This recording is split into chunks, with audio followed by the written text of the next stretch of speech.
We're now joined by Vermont Senator Bernie Sanders, who is out with a new book, It's Okay to Be Angry About Capitalism. Good morning, Senator. Good to have you here in person. Thank you. We have a lot to get through, but I want to talk about one of the things you flesh out in the book. You talk about the alliance you formed with Joe Biden during the campaign to really shape the Democratic platform and incorporate many of your ideas. You said he wasn't as bold as you would have hoped, but he would have been the most progressive president since FDR if he had acted on that agenda. How do you categorize Joe Biden on that progressive scale now? Well, I think the American Rescue Plan that we passed early in his agenda, in the midst of the terrible pandemic, the economic collapse, was in fact one of the most significant pieces of legislation for the working class of this country in the modern history of America. Build Back Better would have been transformational. It would have finally addressed the crises that the working class of this country has faced for decades, revolutionized childcare, revolutionized healthcare, dealt boldly with climate change, raised wages. I mean, it would have done a whole lot. But the votes weren't there. We got 0 Republican support, and 2 Democrats decided not to support it. So in terms of how you view the president, do you think he is progressive? I think he is a much more progressive president than he was a United States senator. And I think as a result of the campaign and the task forces we did together, you recall we had task forces during his campaign and my campaign. I think we came up with an agenda that was progressive. Obviously, we were not able to get everything we wanted to get done. In some of the things you were able to get done and signed into law, President Biden points to them as achievements, but you diminish them a little bit in this book. You point out Medicare won't be permitted to negotiate lower drug prices until 2026. Right. The cap on out-of-pocket prescription drug costs for seniors doesn't kick in until 2025. $35 cap on insulin prices doesn't help those who aren't on Medicare. Are you saying he hasn't delivered? No. I mean, look, this is the real world that we live in, is that you need 60 votes often in the Senate. And Democrats had a slim majority in the House. But what I am talking about, Margaret, and what the book is about, is taking a hard look at the reality facing working families in this country. And the truth is that today, over 60% of our people are living paycheck to paycheck. So the question that I am asking is, why in the richest country in the history of the world, why don't we have a healthcare system that works for all, where people can walk into the doctor's office, as they do in Canada, without having to take out their wallet? Why do we spend twice as much per capita on healthcare? Why do we pay the highest prices in the world for prescription drugs? So we have seen some achievements, but given the scope of the problems and where we should be going, nowhere near enough. We also have one of the most innovative healthcare systems when it comes to creation of pharmaceutical drugs. You are doing this. No. So when someone hears you lay out the problems with our pharmaceutical industry, as you do in this book, it'd say, but the life-saving vaccines, for example, for COVID, they were created by the United States of America. They were created by the pharmaceutical system with taxpayer help. Sure. Of course the drug companies produce great drugs. But 1 out of 4 people in America cannot afford the drugs that their doctors prescribe. You tell me why we pay 10 times more for some drugs that are sold in the United States compared, say, to Canada or to other countries, while year after year the pharmaceutical industry makes tens of billions of dollars in profits, pays their CEOs exorbitant salaries. So of course we want the drug companies to do the research and development. And by the way, taxpayers of this country spend $45 billion a year through the NIH to help with that research and development, including Moderna and the vaccine. You're talking about Moderna. Pfizer didn't take that money, but Moderna, you're sharply critical. In fact, you're chair of the Senate's Health, Education, Labor, and Pensions Committee. And next month, you're calling in Moderna's CEO to testify. You're critical of his plan to quadruple the cost of the COVID vaccine. Well, can you stop him from doing that? Well, here's the story. Taxpayers, the NIH co-authored, worked together to create the vaccine. Right. Taxpayers put billions of dollars into the development of the vaccine, guaranteed sales for the vaccine. As they did with many other companies, too. All right. And then what happens after the government stockpile of the vaccine expires?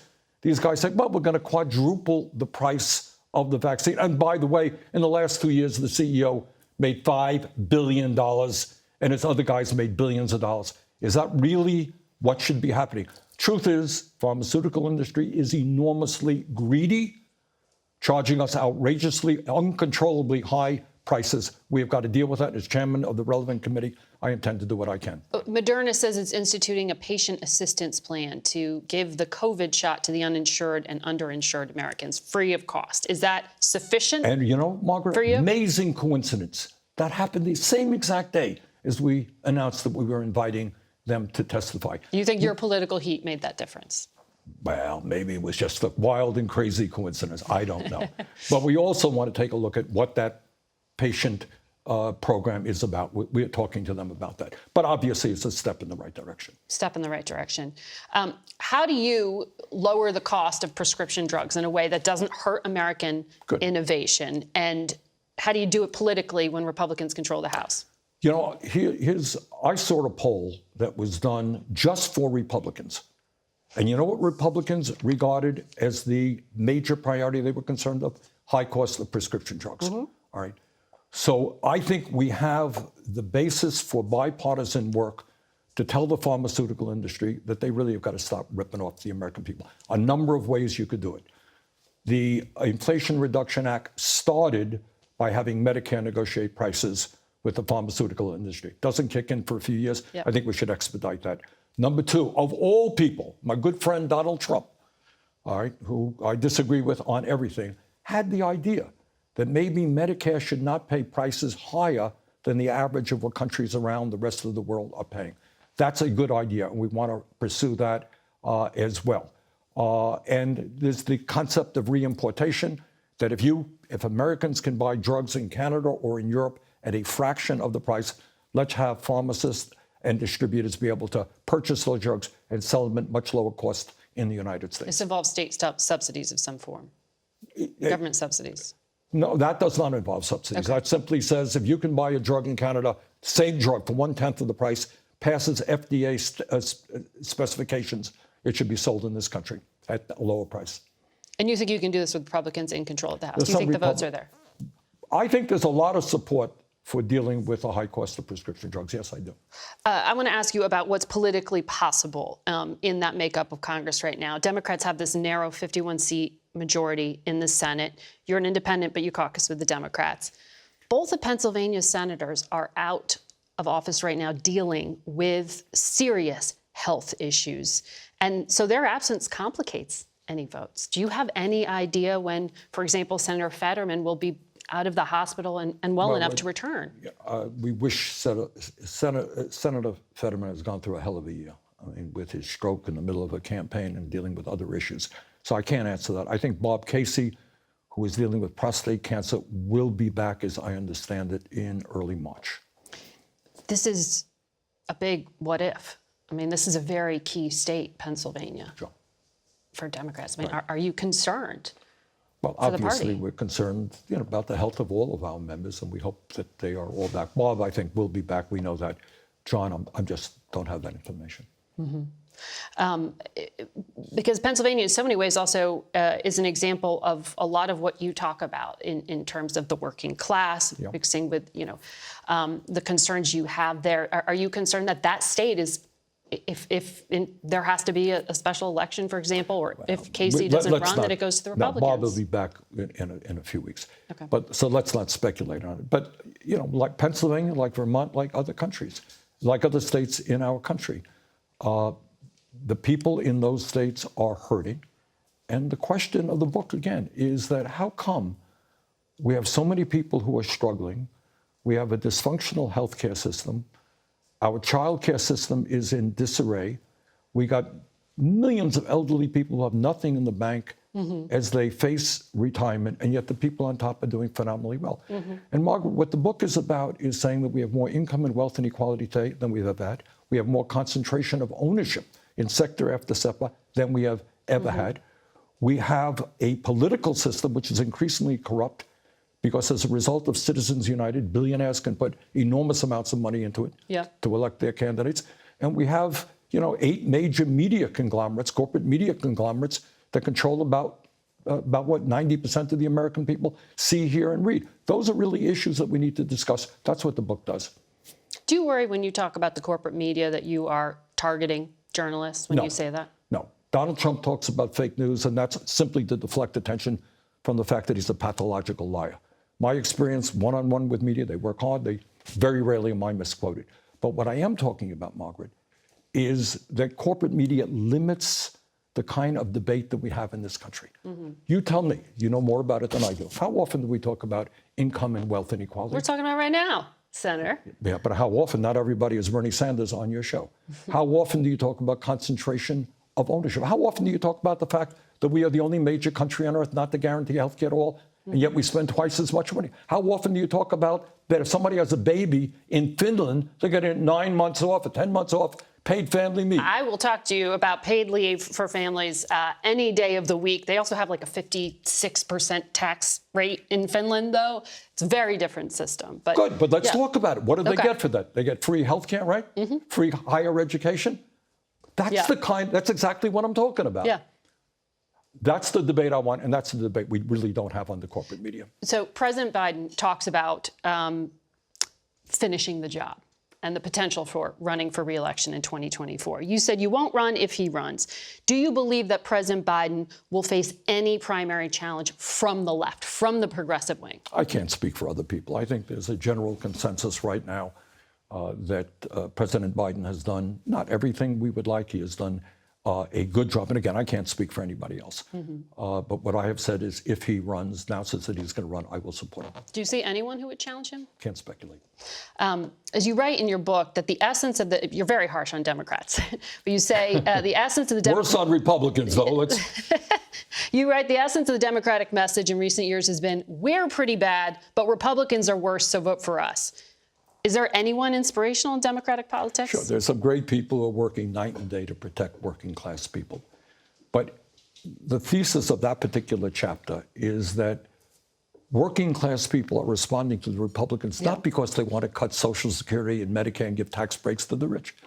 It's they have heard Democrats say for years that they are the party of the working class. And then people are saying, really, I can't afford health care. I can't afford prescription drugs. I can't afford to send my kid to college. So who's the next Bernie Sanders?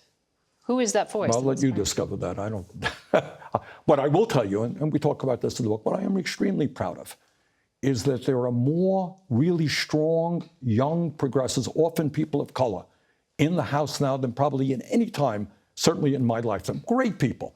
And that is, you know, if you ask me what I'm most proud of, is that so many young people, we won the young vote overwhelmingly. And I think young people are saying, we don't want to tinker around the edges anymore, not on climate change, not on racial issues, not on economic issues. We want transformational change. And if my campaign's played a role in changing that consciousness, I'm very proud of that.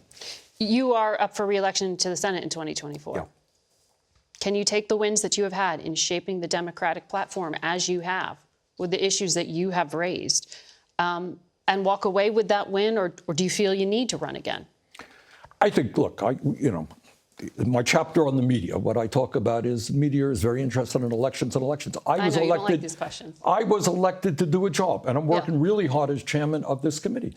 People back home are not asking me whether I'm going to run. They say, Bernie, we can't afford health care, can't afford prescription drugs. Do something. Let me focus on that. So you don't feel like you have a ticking clock here for 2024? At the right time. It has to get all this done. Between me and the people of Vermont, and we have plenty of time on that. Former Ambassador Nikki Haley is running for president, as you know, and she said there should be a mandatory mental competency test for politicians older than 75. You're 81. Do you take offense at that? What did she mean? I don't understand what you... No, I think that's absurd. There's a level... Absurd. Yeah, we are fighting racism, we're fighting sexism, we're fighting homophobia. I think we should also be fighting ageism. Trust people, look at people, and say, this person's competent, this person's not competent. There are a lot of 40-year-olds out there who ain't particularly competent. Older people, you look at the individual. I don't think you make a blanket statement. Okay. So when it comes to the current president or the former president and their age range, it doesn't concern you? Look at what they do, what they believe in. What are they fighting for? What does Donald Trump stand for? Do you believe in that? Well, I certainly don't. What does Joe Biden stand for? What is he doing? Has he accomplished? Look at him in that way, not on age. You say in the book that Democrats are wrong to suggest that former President Trump supporters are racists, sexists, and homophobes, that they're deplorable. You point out these so-called racists, many of them voted for Barack Obama, but their lives didn't improve. Do you think that the Democratic Party messaging is just entirely wrong-headed to frame this as a broader moral issue? Look, are there supporters of Trump who are racist, sexist, homophobes? Absolutely. But to paint a broad brush and say, well, that's the reason that they don't vote for the Democrats, that is really wrong. Look, I've been all over this country. I have worked with trade unionists, people on strike, people who had the courage to stand up for economic injustice. Great people. And I talked to the union leaders, 70% of our people are Republican. Why is that? Because I think they have lost faith that the Democratic Party is going to stand up and fight for them. And they say, look, Democrats talk, they don't accomplish. Oh, I want to vote for Trump. Maybe I mean, you blame Democrats going back to Bill Clinton for signing on to NAFTA. You blame Barack Obama. That's right. You're critical of Joe Biden as well here. That's right. All right. In other words, what I have said over and over again, working class people, in my view, are not responding primarily, there are other reasons, to the Republican message because they want to cut Social Security, Medicare, and give tax breaks to billionaires. That's not why working class people are voting for them. If the Democrats, in my view, had an agenda that says, we know that your kid can't afford to go to college, and that's why we're going to make higher education or public colleges and universities tuition free. We know you can't afford childcare, outrageously expensive. We're going to work on that. We know we're the only country in the world not to guarantee health care is right. You pass a Medicare for all single-payer program. You expand Medicare to cover dental, hearing, and eyeglasses. Democrats ain't going to lose an election for a long, long time. But which Democrat would take that vote? I mean, you have said Medicare for all, you can't pass in the current Congress. Yeah, but is it a popular issue? I have to take on the whole bloody insurance industry, the drug industry, and yet we still have tens of millions of people who understand that Medicare for all is right.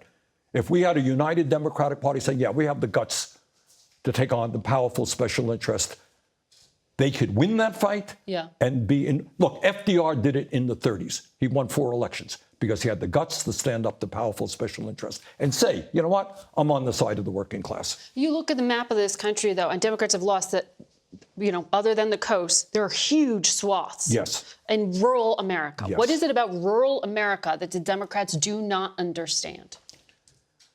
These are white working class people who do not believe that the Democrats are standing up and fighting for them. All right. And what we need to do is have a movement of black workers, Latino workers, white workers, gay workers, straight workers, and understand that we're all in this together. I don't care if you're living in rural Iowa, where I spent a lot of time. All right. You can't afford health care. You can't afford to send your kid to college, or you're living in San Francisco. So too often we forget about the economic issues that unite us. The vast majority of the people know the pharmaceutical industry is ripping us off.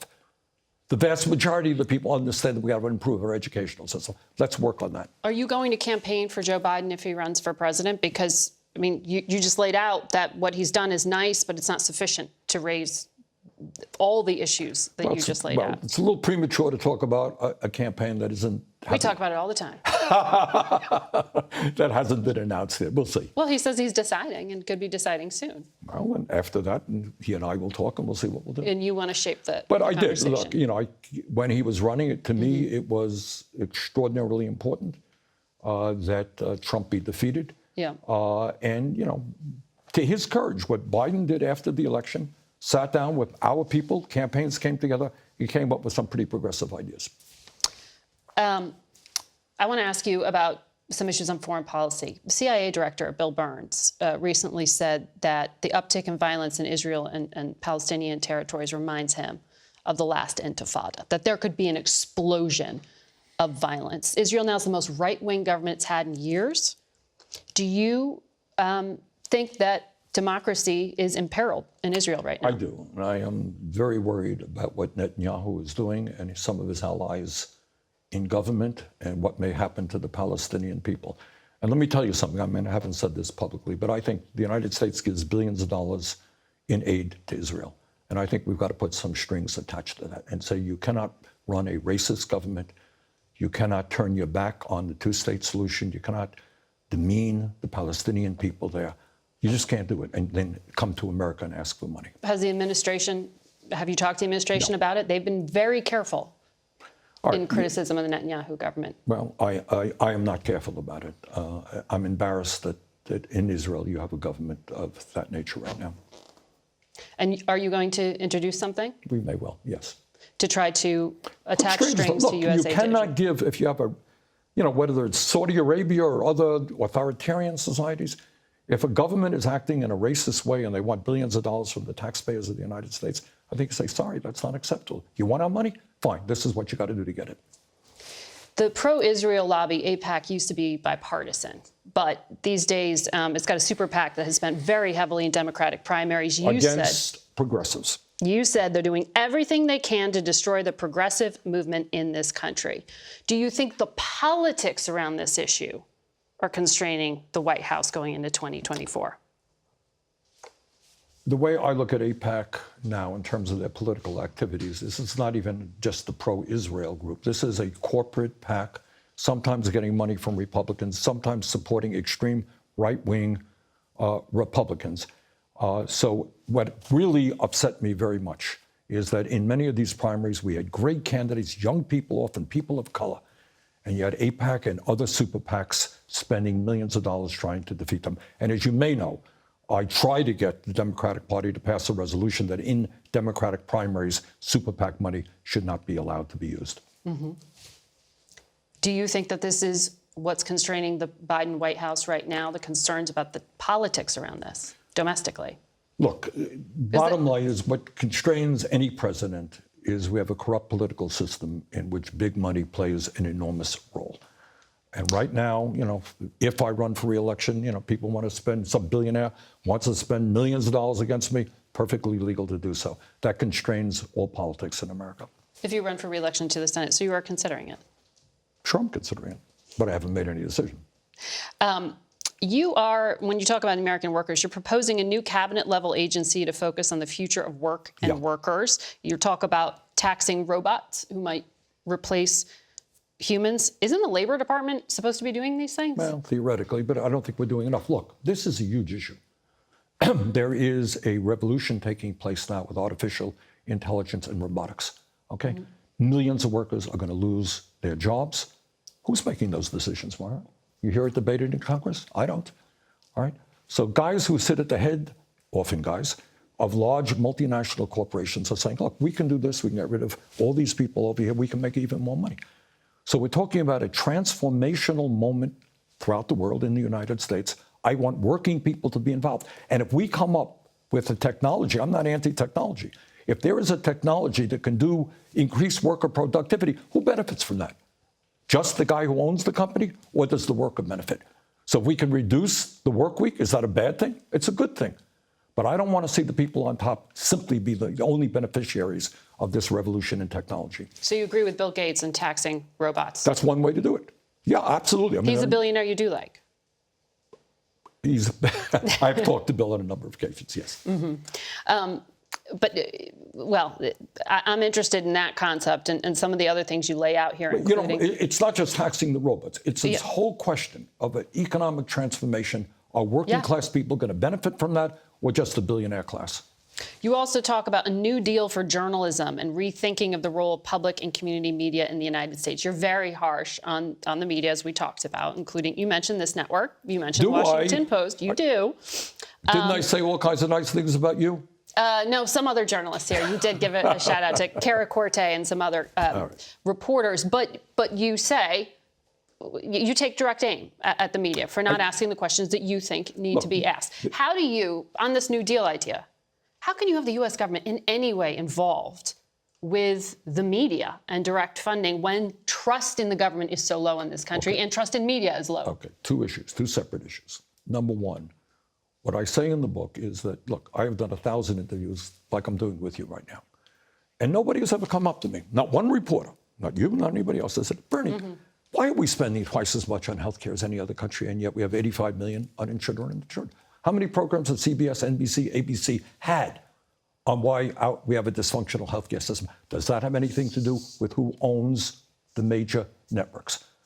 Bernie, what are you going to do about income and wealth inequality?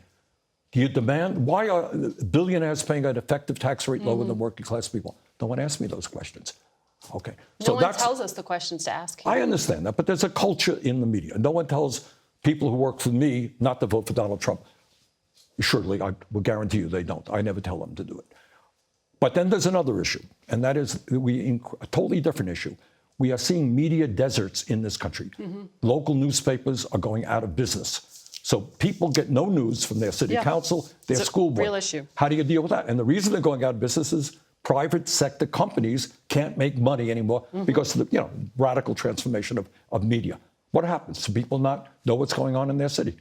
How do you deal with that? Well, in European countries, what they do is they do it through a non-partisan public funding of media. I think that's an idea that we should explore. So I'm told we're running out of time. But I'm just getting warmed up, Margaret. I'm having fun. But I have to ask you, you're going on tour to promote this book, It's Okay to Be Angry About Capitalism. And you're here talking about it. I understand we're not the bad guys you're describing in the book when it comes to media. But tickets for your tour apparently are selling for $95 on Ticketmaster, which is accused of anti-competitive behavior. You know that. Some of your Democrats are criticizing them. Aren't you benefiting yourself from this system that you're trying to dismantle? First of all, those decisions are made totally by the publisher and the bookseller. I think there's one case where in one place here in Washington, Politics and Prose, an independent bookstore, charging some tickets. Most of them, I think, are $40, $50, and you get a book as well. So if you want to come, you're going to have to pay $40. I'll throw in the book for free. And we're doing a number of free events, but I don't make a nickel out of these things at all. But you're okay doing business with Ticketmaster? No, not particularly, but that's, again, I have nothing to do with that. That is, if you wrote a book, it'd probably be the same process. So you have to operate within the system. I do. Is what you're... write a book, a major publisher, et cetera, et cetera. Senator Sanders, thank you very much for coming in and answering our questions today. I hope I wasn't too hard on you. No, and I asked all the questions I wanted. Not necessarily what you wanted, but what I wanted. So thank you very much, Senator Sanders. We'll be right back.